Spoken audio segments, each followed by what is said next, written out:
The kings were gone, but the crown of Rome did not vanish. It shattered, scattering power among men who would never stop fighting for it. 509 BC, Rome stands scarred by tyranny. Lucius Junius Brutus and Lucius Tarquinius Collatinus lead the people in revolt after the tragic violation of Lucretia by the last king, Tarquin the Proud Son. The monarchy falls. In its place rises something new, the residential publica, the affair of the people. 2 consuls replace 1 king, the Senate gains authority, the people's assemblies begin to stir. But freedom comes with fear, the threat of return to monarchy, and the chaos of factional struggle. Foundations of a republic. Rome drafts its first constitution. Each year, 2 consuls hold equal power but limited time, a safeguard against tyranny. Brutus, founder of the republic, orders his own sons executed for plotting to restore the Tarquins, an act that defines Roman virtue, virtus. The Senate, composed of patricians, becomes the republic's beating heart. Early conflicts emerge with neighbors, the Etruscans, Sabines, and Latins test Rome's resolve. Every victory carves discipline into the Roman soul, every loss becomes a lesson. The struggle of the orders, 494 to 287 BC. Rome's freedom is not equal. The patricians, aristocrats, control politics, while plebeians labor and fight without rights. Tensions explode in the first secession of the plebs. Soldiers lay down arms and march to the Sacred Mount, demanding justice. The compromise births the tribunes of the people, sacred protectors with power to veto injustice. Through centuries of negotiation and protest, equality evolves. Laws of the 12 Tables, 451 to 450 BC, Rome's first written laws, displayed publicly. Lex Canulia allows intermarriage between classes.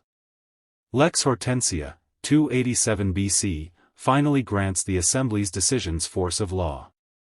The republic becomes more balanced, but also more complex, ripe for manipulation. Conquering Italy, 509 to 264 BC. Rome's legions march outward. War with Veii, 406 to 396 BC. Rome's 10-year siege ends with victory under Camillus, earning him the title, second founder of Rome. Sack of Rome by the Gauls, 390 BC. Led by Brennus, the Gauls burn the city, survivors swear vengeance. Woe to the conquered, cries Brennus, casting his sword onto the scales of ransom. From the ashes, Rome rebuilds stronger, reforms its army into the Manipular Legion, and resumes conquest. Etruria, Samnium, and Magna Graecia fall one by one. By 264 BC, all of Italy lies under Roman rule. The Punic Wars, 264 to 146 BC. 2 giants now stood astride the Mediterranean, Rome and Carthage, and the world was not large enough for both. First Punic War, 264 to 241 BC. Naval innovation turns Rome into a sea power, Hamilcar Barca concedes Sicily. Second Punic War, 218 to 201 BC.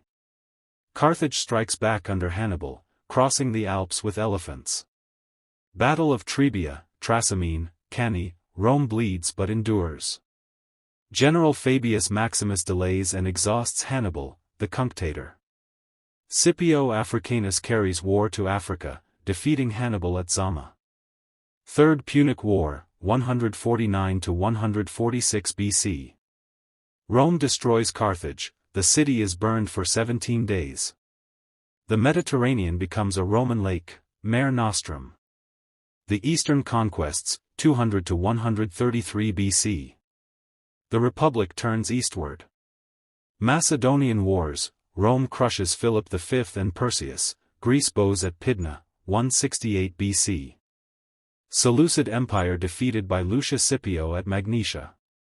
Pergamon bequeathed to Rome, creating Asia Province. By 133 BC, Rome rules from Spain to Asia Minor. Wealth floods the city, but so does corruption. Internal corruption and reform, 133 to 78 BC. New wealth breeds inequality. Tiberius Gracchus, 133 BC, and Gaius Gracchus, 123 BC, attempt land reforms. Both are killed by mobs, Rome's first political murders. The Republic begins eating itself. Then come the generals. Marius reforms the army, recruiting landless citizens, soldiers now loyal to commanders, not the Senate.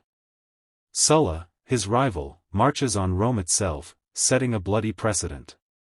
Civil war scars the Republic. The fall of the Republic, 78 to 27 BC. Rome becomes an arena of ambition.